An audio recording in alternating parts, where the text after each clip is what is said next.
Have you ever felt like someone was watching you from the shadows, but when you turned around, no one was there? What if I told you that some presences choose their victims, and that right now, as you watch this video, you could be next? This story documents my encounter with something that shouldn't exist. The police found a rusty knife next to my car, but they never could explain the dead animals around that abandoned cabin or why that disfigured woman chose me. It all began 2 months ago when I was returning from visiting my sister in a small town up north. The back road I took to avoid traffic was completely deserted.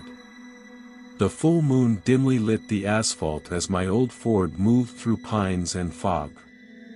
The dashboard clock read 2:33 a.m. when I saw her for the first time, a female figure dressed in white standing at the edge of the road, motionless, with her head slightly tilted.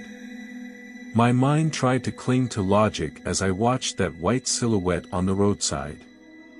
She must be someone heading to the same party, I told myself, though deep down, I knew something was off. Who would be hitchhiking at that hour in such a desolate place? But I needed to believe in something rational, something that explained her presence without having to face the impossible. The darkness and isolation of that rural road magnified every sensation. Every shadow seemed to come to life as I drove past that strange figure. My breathing grew heavier as my brain entered that heightened state of alert that takes over when we are completely alone at night. That's when I made the mistake. I looked in the rearview mirror. The woman had turned her entire body and was now staring at me, motionless, her eyes fixed on my car as it moved away. A shiver ran down my spine, and I felt my body preparing to flee, adrenaline flooding my system, a primal response to a threat I couldn't name. I pressed the gas abruptly, trying to put as much distance as possible between that presence and me.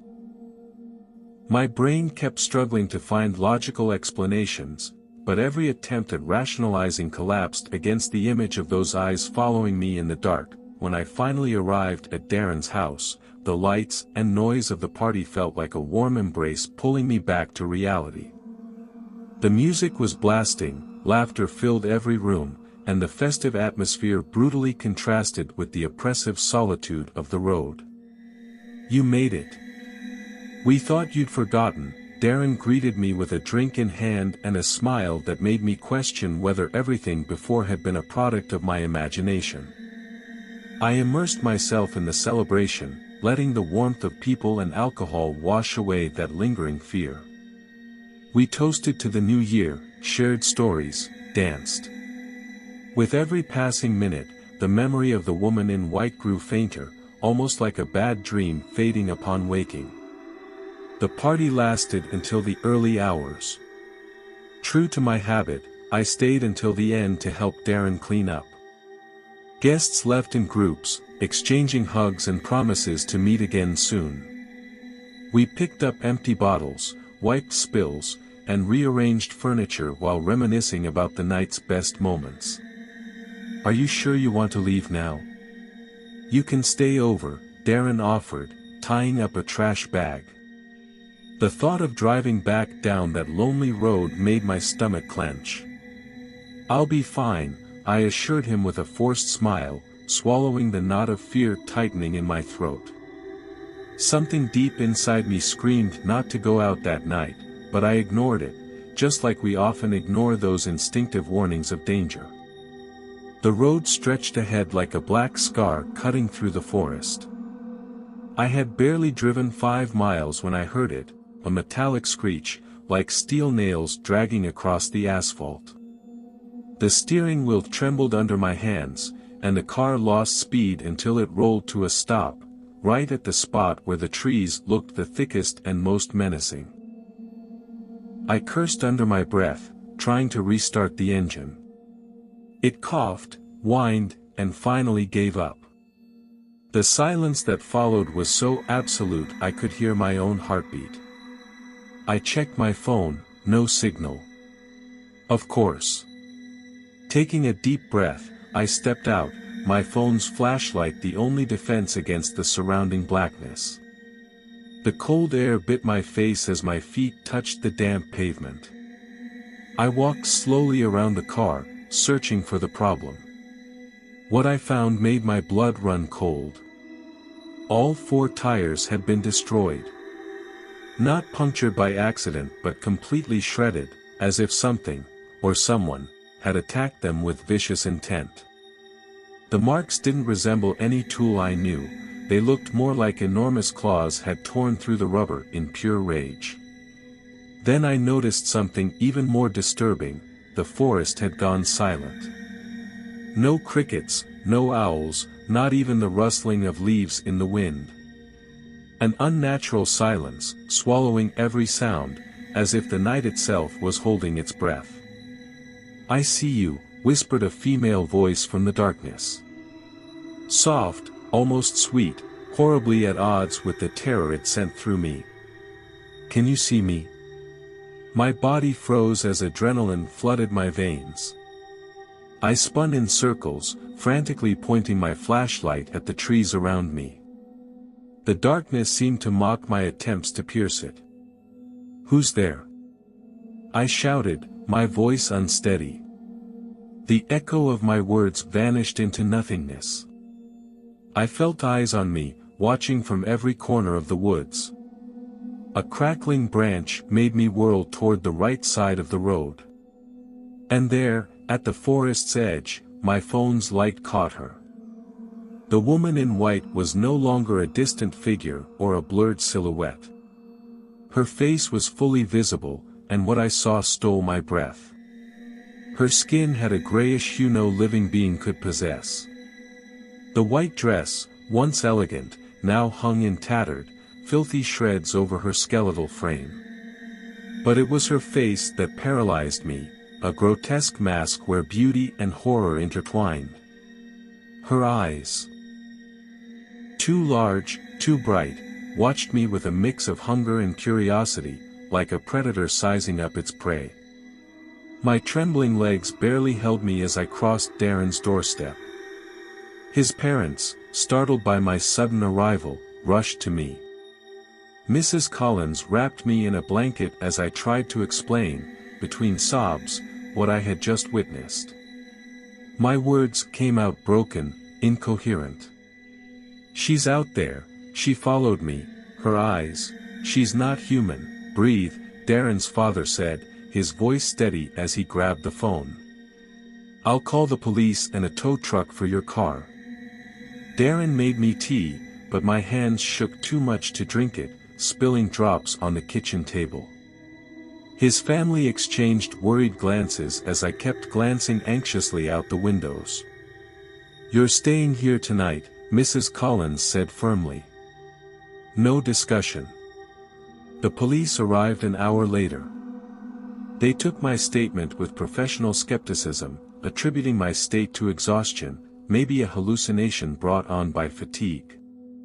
"We'll check the area, but it was probably just an animal that damaged your tires," the officer concluded with a patronizing smile. When I finally lay in the guest bed, exhaustion overcame me. The adrenaline had left my body, leaving me in a hollow state. "You're safe," I told myself as I drifted into uneasy sleep. The sound was almost imperceptible at first. A faint scratch against the glass, like a tree branch swaying in the wind. My eyes snapped open, fully aware. The digital clock on the nightstand read exactly 3:14 a.m. I froze, recalling what I had read about that specific hour, the moment when the veil between worlds is thinnest when dark entities reach their full strength. Another scratch, sharper this time. Then, that voice. The same whisper I had heard in the woods, but now it was here, just beyond the second-floor window. "I see you," it said with chilling clarity. "I will always see you." A cold terror spread through my body. Impossible. We were miles from the forest, in a locked house, on the second floor. No human could be out there. I've chosen you, the voice continued, now almost intimate. I can move through walls. I can follow you anywhere. I lay still for hours, eyes fixed on the ceiling, too afraid to look at the window. Shallow breaths, heart pounding against my ribs. Time stretched like elastic, each minute an eternity of conscious dread. When the first rays of sunlight illuminated the room, I got up on numb legs, desperate for the safety daylight promised. Darren was already in the kitchen. "Did you hear anything strange last night?" I asked, forcing my voice to sound normal. "No, but," his expression shifted. "There's something you should see." He led me to the backyard, right below the window where I had slept. There, embedded in the damp earth, was a large, rusty kitchen knife, old, with dark stains on the blade. Not just any stain. Dried blood. We may never know exactly what that entity was or why it chose me that fateful night. Months have passed, and the police have only gathered more questions than answers, as if this case were an endless pit of eerie mysteries.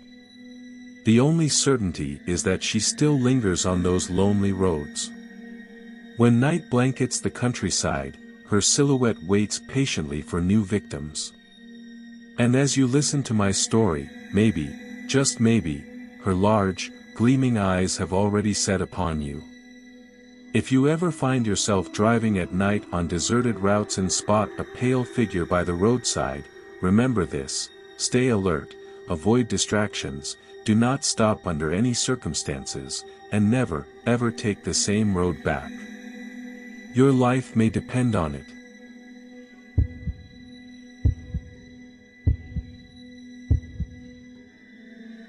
The phone of a woman who disappeared years ago continues to make calls at the same time every night. The most disturbing thing is not that the phone still works, but that the person on the other end of the line knows exactly who you are. When I answered the first call, I thought it was a bad joke. Someone breathing heavily, a broken voice asking for help. But when I found out that the number belonged to someone who shouldn't be able to call anymore, I realized that some calls should never be answered. Have you ever thought that a simple phone call could change your life forever? This is the story of how a familiar sound became the prelude to a nightmare I still can't forget. That night, I came home after a long shift. Fatigue weighed heavily on my eyelids as I dragged my feet down the hallway toward my apartment. My routine was always the same: get home, heat something up in the microwave, glance at my phone distractedly, then collapse into bed. A predictable sequence, like the dawn. The microwave had just beeped when it happened. The phone vibrated on the kitchen counter, lighting up with a number I didn't recognize. It was almost 2 in the morning, that time when calls never bring good news. I stared at it for 3 tones before deciding to answer. "Hello." My voice was hoarse from tiredness. At first, I only heard static, that eerie sound that seems to contain hidden voices if you listen closely enough. I was about to hang up when I heard it. A female voice, just a broken whisper through the interference, saying words that sounded like they were from a horror movie. My first reaction was complete disbelief. Who would prank call at this hour? I thought as I hung up irritably. I tried to resume my routine, but something had changed. It was as if that voice had cracked the bubble of normalcy I had been living in. That night, sleep took longer to come. I tossed and turned in bed as her voice echoed endlessly in my head. Simple words that, however, carried an inexplicable weight, as if they held something beyond their literal meaning. When sleep finally won over the unease, it came like a thick fog. I don't know how long I slept before the same tone of call violently tore me from my slumber. The digital clock by the bedside read 3:27 a.m., with the red numbers pulsing in the dark. The same unknown number glowed on my phone screen. My hand trembled as I slid my finger to answer. This time, the message was even more disturbing. "She saw you," the voice whispered.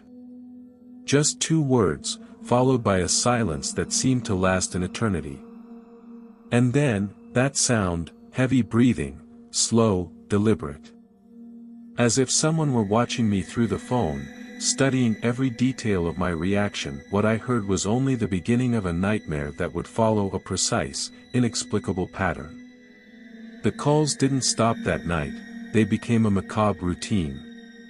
Always at 3:27 a.m., always when I was completely alone, always with that female voice that seemed to fade a little more with each contact. The most disturbing thing wasn't their punctuality, but the synchronization with my most intimate movements. The phone would ring just when I stepped out of the shower, the steam still surrounding me. Or when I stopped in front of the window to look at the empty street. I began developing rituals to protect myself. I covered every mirror in the apartment with sheets, closed all the curtains, and checked under the bed every night. Insomnia settled in like a permanent tenant. My performance at the hospital began to deteriorate. The bags under my eyes became so deep that colleagues started asking me if I was sick. In a fit of desperation, I contacted Mike, an old friend who worked at a phone company. "I need to trace this number," I told him, sending him the numbers that had now become etched in my memory like a scar. His response took 3 days to arrive, 3 days during which the calls continued, each time more disturbing. "What you've asked doesn't make sense," Mike told me in a tense voice. That number belonged to a woman named Elena White. She disappeared exactly 3 years ago. The police found her phone abandoned in Park Grove, but she was never found. I felt the air leave my lungs. The coincidence seemed absurd, impossible. But what Mike revealed to me next turned my fear into pure terror. The last call registered from that phone was made at 3:27 a.m., the day she disappeared. After that, nothing. The phone remained dead, until now, apparently. Curiosity morbidly pushed me to search more about Elena. Every new discovery was like a dagger of ice in my spine. Elena also worked nights at the pharmacy of St. Luke's Hospital, just 5 blocks from where I worked. She lived alone, like me. She frequented the same coffee shop where I stopped every morning. And the most disturbing thing, 3 weeks before disappearing, she had moved into a new apartment, in my same building. The coincidences piled up, forming not a mere coincidence but an invisible bridge between 2 lives separated by time but connected by something deeper. As the theory of synchronicity suggests, these seemingly random events were tied by a meaning that escaped my rational understanding. With each new revelation, the line between my reality and Elena's grew thinner. The calls no longer seemed like messages from the beyond, but echoes of a broken time, as if Elena's last moment was trapped in a cycle, trying to communicate through a crack in the fabric of reality.